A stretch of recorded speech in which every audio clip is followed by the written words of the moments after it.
Ruto brought the affordable housing and there was outcry out there. People are saying they'd be left alone to do their own houses. And I had a conversation with him and he says, no, we need houses. And I told him, Mwai Kibaki did a lot of housing, but not the actual construction. The government did not have a housing program. All Mwai Kibaki did was to open up the bypasses, provide infrastructure in terms of sewage, electricity, and water.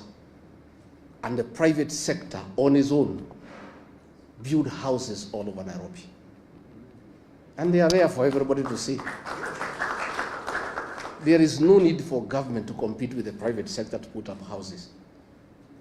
The work of government is not to do houses, it's to provide services. And of course, he said, I'm not Mwai Kibaki, I will do things differently. So one of the things we intend to do, those of us who are like-minded who want to have a regime change in 2027, is to scrap the housing levy and reinstate the housing initiative to the private sector by government just providing services. Just do roads, water, open up, and things will just come up on their own. Again, I must say, I went to see Mwai Kibaki in 1988.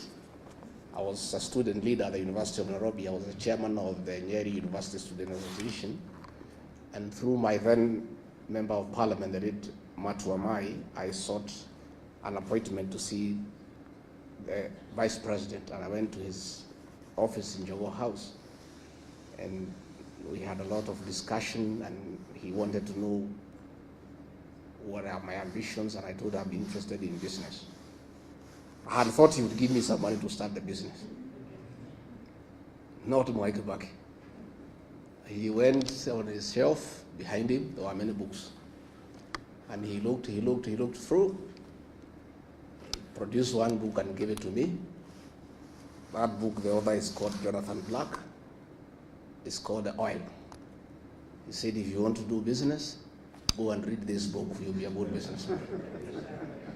That is his mentorship, and today I'm a good businessman, instead of tokenism. Judy, please work quickly to finish the mausoleum in Othaya, because much as we are having this ceremony here, the villagers back home would like to celebrate Mzee, and they would like to come and remember him. And since we cannot bring them here to Nairobi to listen to Professor Kagwanja and foreign policy, they would just like to come to Othaya just to remember the old man for what he did for the people of Othaya, for what he did for the people of this country. Professor Kagwanja, thank you.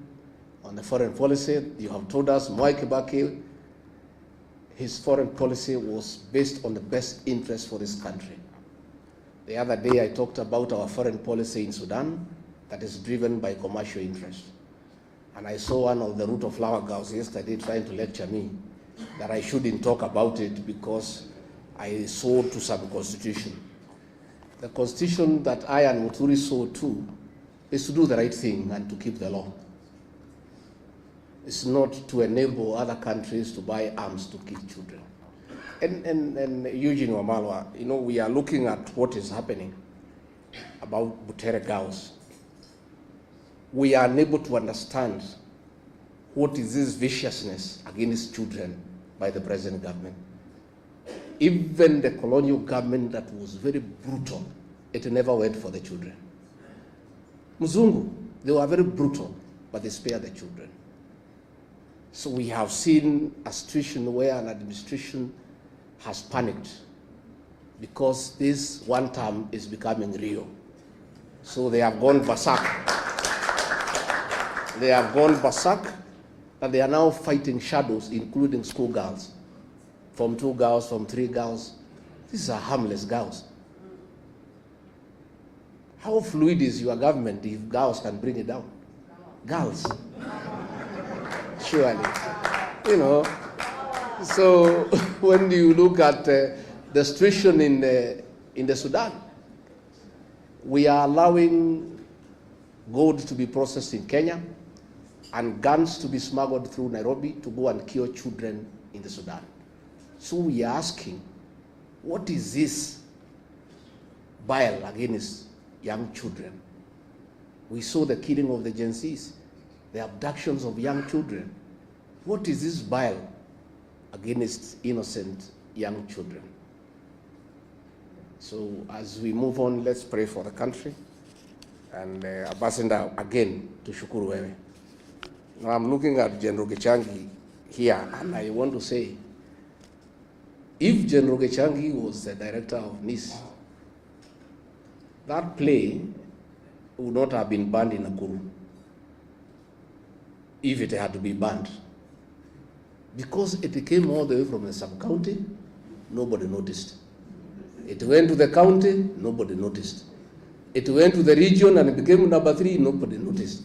They only noticed about it in Nakuru, in the finals, because of a failed intelligence system. You know, that will not happen. So if a decision needed to be made that is a bad play and people should not see it, ingesimamishiwa huko mbali, because the officers on the ground every day, lakini watu wote wamelala, kila mtu anatafuta pesa. Hii serikali ni ya biashara. Watu ya intelligence wanatafuta biashara, watu ya polisi wanatafuta biashara, rais mwenyewe anatafuta biashara.